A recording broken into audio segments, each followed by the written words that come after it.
नमस्कार, AGP news के हिंदी समाचारों में आपका स्वागत। बने रहिए मेरे साथ, मैं हूँ रवि थोरात। महाराष्ट्र में भाजपा के विधायक गोपीचंद पडाळकर ने धर्मांतरण और प्रचार करने वाले ईसाई धर्मगुरु की हत्या के लिए 11 लाख रुपए की सुपारी दी है।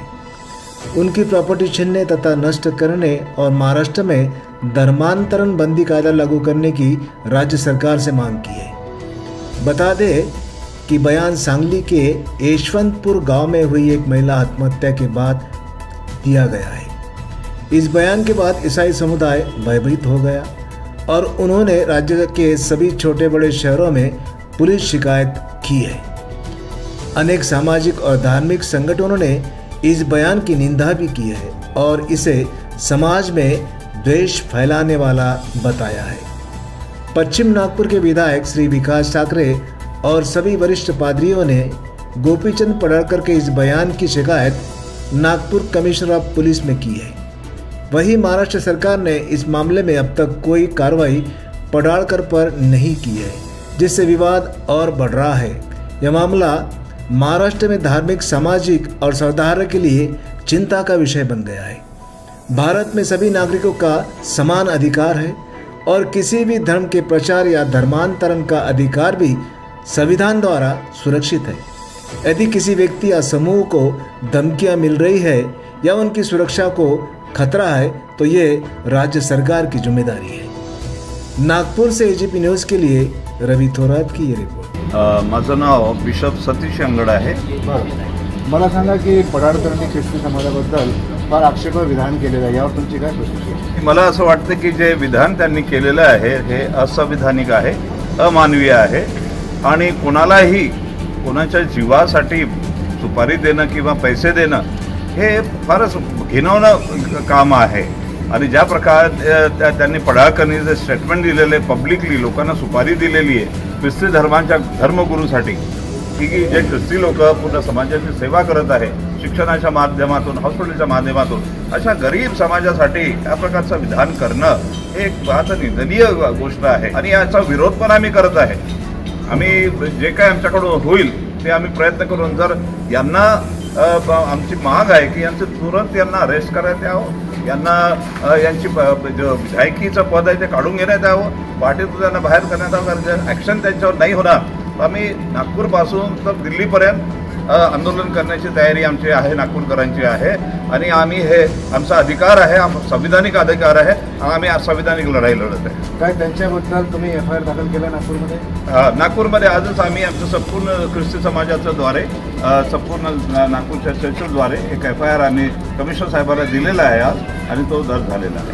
थँक्यू। संविधानाने जो आम्हाला अधिकार दिलेला आहे आमच्या भारत देशामध्ये की आम्ही प्रत्येक धर्माचे लोक जे आहेत ते आपल्या धर्माचा प्रचार करू शकतात, धर्म परिवर्तनाचा नाही सांगत, धर्माचा प्रचार करू शकतात। ज्याला पण पटेल की हा धर्म खरा आहे, त्याची स्वतःची इच्छा की त्याने त्याची निवड करावी आणि त्या परमेश्वराचा स्वीकार करा। हजारो लाखो लोकांच्या घरामध्ये देवघर असते, आम्ही घरामध्ये प्रार्थना करतो। आता जर माझ्या घराचा एखादा रूम मोठा आहे, 4 चौघं जर मिळून तिथं प्रार्थना करत असतील त्याच्यामध्ये काय चूक आहे? आणि हे यांना कोणी अधिकार दिले? हो, कोणाचं घर तोडायचं, तिथे प्रार्थना होऊ नये, तिथं प्रार्थना होऊ नये, कोणी दिले या लोकांना अधिकार? काय आमच्या संविधानाने हे अधिकार दिलेले आहेत?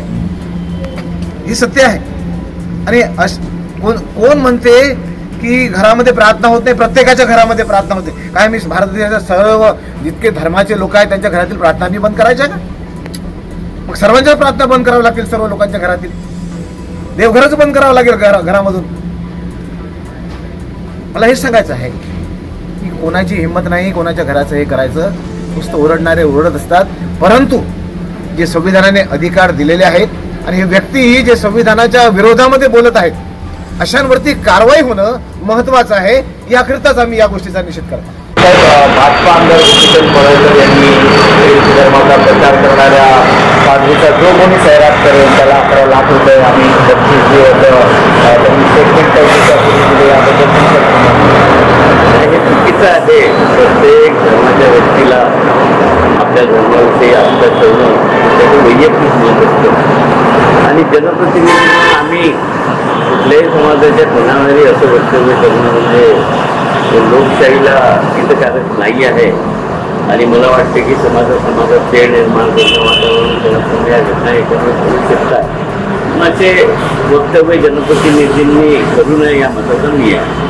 या अधिवेशनामध्ये त्यांनी धर्मांतरणाचा कायदा आम्ही महाराष्ट्रामध्ये लागू करू असं स्टेटमेंट दिलं आहे. आम्ही त्याच्याबद्दल निवेदन सरकारला करू, त्याबद्दल आपलं काय? हे त्यांचं मत असू शकते, परंतु सभागृहात कुठलीही चर्चा करत असताना तिच्या बहुमतासाठी पारित करून घेतील. परंतु विरोधी पक्षातील पातळीवरच्या आमदारांचंही मत त्याच्यामध्ये नोंद होईल त्याची, यांचं मत काय आहे सत्तेच्या आधारावर काही करू शकतं. आणि काँग्रेस पार्टीच्या वतीने हा मुद्दा अधिवेशनात आपण उचलणार का? हा जरूर उचलणार आहे. काँग्रेस पार्टीच्या वतीने सगळ्या त्या बिशपला घेऊन गेले होते आणि पास्टर्स सगळे आले होते, त्यांचं निवेदन दिले पोहोचवलं आणि सरकारनेही यामध्ये हस्तक्षेप करून अशा वक्तव्य करणाऱ्या जनप्रतिनिधींना सूचना द्यायला पाहिजे असं मला वाटतं. थँक्यू. तमाम नए अपडेट्स के लिए देखते रहिए एजीपी न्यूज़.